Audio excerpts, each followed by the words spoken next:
Hello viewers, आज के video में हम देखेंगे कक्षा 9वीं अर्धवार्षिक परीक्षा का पेपर।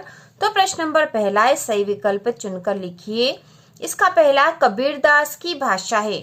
तो कबीरदास की भाषा क्या है? साहित्यिक अवधि, ब्रज, राजस्थानी या सदुक्कड़ी। तो इसका उत्तर आएगा सदुक्कड़ी। कबीरदास की भाषा है सदुक्कड़ी। इसके बाद अगला है, काव्य की शोभा बढ़ाने वाले तत्वों को कहते हैं। तो काव्य की शोभा बढ़ाने वाले तत्वों को कहते हैं अलंकार। अलंकार काव्य की शोभा बढ़ाने वाले तत्व होते हैं। अगला है, एकांकी में अंक होता है। तो एकांकी में एक अंक होता है। इसके बाद है, जो पढ़ा लिखा न हो उसे कहते हैं। तो उसे कहते हैं अनपढ़। जो पढ़ा लिखा न हो उसे अनपढ़ कहा जाता है। अगला है, लेखिका मृदुला गर्ग ने अपनी नानी को क्यों नहीं देखा। तो इसका उत्तर है, नानी स्वर्ग सिधार गई थी। लेखिका मृदुला गर्ग ने अपनी नानी को इसलिए नहीं देखा था क्योंकि उनकी नानी स्वर्ग सिधार गई थी। इसके बाद है, छायावाद के प्रमुख कवि हैं। तो छायावाद के प्रमुख कवि कितने हैं? 4, 6, 8 या 5। तो इसका उत्तर होगा 4। छायावाद के प्रमुख कवि है 4। इसके बाद अगला प्रश्न है, रिक्त स्थान में सही विकल्प चुनकर लिखिए।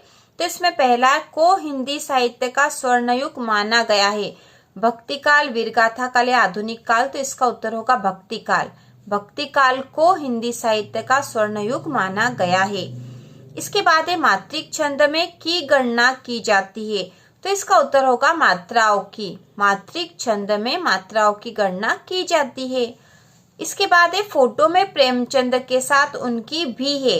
तो उनकी पत्नी भी है। ठीक है, यहाँ आएगा पत्नी। फोटो में प्रेमचंद के साथ उनकी पत्नी भी है।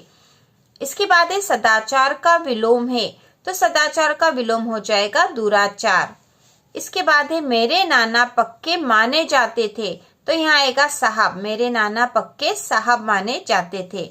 रामचरितमानस है महाकाव्य, खंडकाव्य या आख्यानक। तो इसका उत्तर होगा महाकाव्य। रामचरितमानस महाकाव्य है जिसके कवि है तुलसीदास। अगला है, जटिल शब्द भांडे का अर्थ है। तो भांडे का अर्थ है बर्तन। इसके बाद अगला प्रश्न है, एक वाक्य में उत्तर लिखिए। इसमें पहला है, कवि रसखान किसके अनन्य भक्त थे।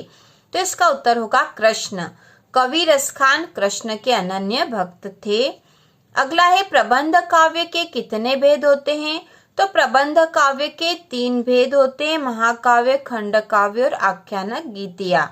अगला है, साहित्यिक पुरखे किसे कहा गया है। तो साहित्यिक पुरखे प्रेमचंद को कहा गया है। और यह जो प्रश्न है प्रेमचंद के फटे जूते वाले पाठ का है, जिसके लेखक है हरिशंकर परसाई। अगला है, उपसर्ग शब्द में कहाँ जुड़ता है। तो उपसर्ग शब्द में आगे या पहले जुड़ता है। अगला है, रचना के आधार पर वाक्य के कितने भेद है। तो रचना के आधार पर वाक्य के 3 भेद है। और ये भेद होते हैं सरल वाक्य, संयुक्त वाक्य और मिश्र वाक्य। अगला है, किसी विशेष स्थल की यात्रा का सजीव वर्णन किस विधा में किया जाता है। तो किसी विशेष स्थल की यात्रा का वर्णन यात्रा वृत्तांत में किया जाता है। इसके बाद है, शादी के बाद लेखिका मृदुला गर्ग कहाँ रहने लगी। तो वह रहने लगी थी बिहार के छोटे से कस्बे में। ठीक है, बिहार के छोटे से कस्बे में। इसके बाद हम देखेंगे सत्य असत्य। राम भक्ति शाखा के प्रमुख कवि सूरदास है। तो यह असत्य है क्योंकि राम भक्ति शाखा के प्रमुख कवि तो तुलसीदास है। खंड काव्य में अनेक सर्ग होते हैं। तो यह भी असत्य है क्योंकि खंड काव्य में सर्ग कम होते हैं, जबकि महाकाव्य में अनेक सर्ग होते हैं। इसके बाद है, तुलसीदास भक्ति काल के कवि हैं। तो यह सत्य है। प्रेमचंद के जूते फटे थे। तो यह भी कथन सत्य है। किरण शब्द का पर्यायवाची शब्द रश्मि है। तो किरण का पर्यायवाची रश्मि, यह सत्य है। अगला है, लेखिका मृदुला गर्ग की नानी झगड़ालू औरत थी। तो यह असत्य क्योंकि वह झगड़ालू नहीं थी। इसके बाद है, सही जोड़ी, सही जोड़ियां बनाकर लिखिए। तो यहाँ पे एक खंड अ में दे रखा, इस जल प्रलय में मेरे संग की औरतें, रीढ़ की हड्डी, घर का नौकर, कर्नाटक का छोटा कस्बा और लहासा की ओर। खंड ब में मृदुला गर्ग, जगदीश चंद्र माथुर, फणीश्वर नाथ रेणु, राहुल साकृत्यायन, बागलकोट और रतन। तो यह जोड़ी बनाएंगे। इस जल प्रलय में इसके लेखक है फणीश्वर नाथ रेणु। मेरे संग की औरतें इसकी लेखिका है मृदुला गर्ग। रीढ़ की हड्डी जो एकांकी है, इसमें इसके लेखक है जगदीश चंद्र माथुर। ठीक है, रीढ़ की हड्डी जगदीश चंद्र माथुर। घर का नौकर, तो घर का नौकर था रतन। कर्नाटक का छोटा कस्बा है बागलकोट। और लहासा की ओर राहुल साकृत्यायन ने लिखा है। ठीक है, तो इस प्रकार से ये जोड़ी बनेगी। इसके बाद एक वाक्य में उत्तर दीजिए। कमल का पर्यायवाची शब्द लिखिए। तो कमल का पर्यायवाची हम लिख देंगे पंकज। किसका मुंह लाल है, तो यहाँ पे हम लिखेंगे मंगोलो। ठीक है, मंगोलो का मुंह लाल होता है। एकांकी में अंक होता है, तो एकांकी में एक अंक होता है। झूरी ने दोनों बेलों को कहाँ भेजा था, तो गया के घर भेजा था, या फिर हम यहाँ लिख सकते हैं कि उसने दोनों बेलों को अपनी ससुराल भेजा था। ठीक है, ससुराल भेजा था।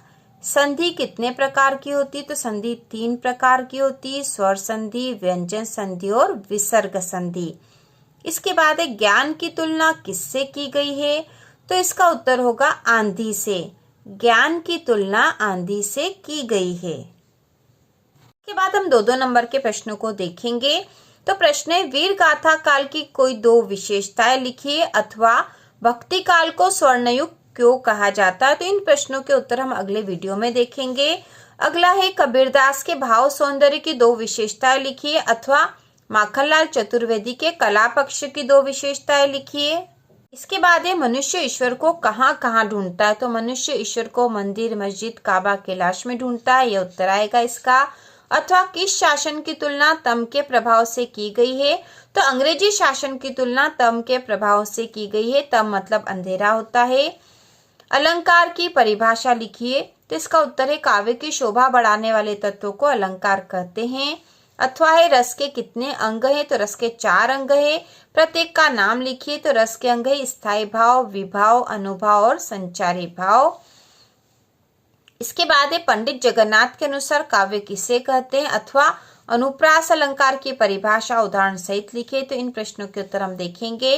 कहानी एवं उपन्यास में कोई 2 अंतर लिखिए, अथवा एकांकी एवं नाटक में कोई 2 अंतर लिखिए।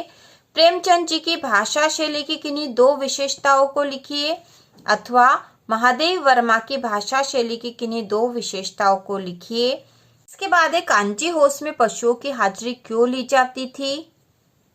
इसके बाद है, दोहा छंद की परिभाषा उदाहरण सहित लिखिए, अथवा चौपाई छंद की परिभाषा उदाहरण सहित लिखिए। संधि और समास में 3 अंतर लिखिए। महाकाव्य और खंडकाव्य में अंतर लिखिए, अथवा वीर रस की परिभाषा उदाहरण सहित लिखिए। इसके बाद है, हरिशंकर परसाई अथवा मुंशी प्रेमचंद का साहित्यिक परिचय हमें यहाँ लिखना है। इसके बाद यहाँ प्रार्थना पत्र है। स्थानांतरण प्रमाण पत्र प्राप्त करने हेतु अपने प्राचार्य महोदय को प्रार्थना पत्र लिखना है, अथवा है अपने मित्र को जन्मदिन पर बधाई पत्र लिखना है। और इसके साथ ही यहाँ पर निबंध के विषय हैं विद्यार्थी जीवन, समाचार पत्रों का महत्व, राष्ट्रीय पर्व, विज्ञान के चमत्कार, जल ही जीवन है।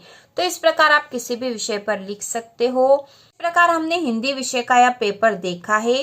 तो इसके प्रश्नों के उत्तर हम अगले वीडियो में करेंगे। इसके साथ ही महत्वपूर्ण प्रश्न भी तैयार करेंगे। तो इसी प्रकार के और वीडियो देखने के लिए चैनल को सब्सक्राइब कीजिए।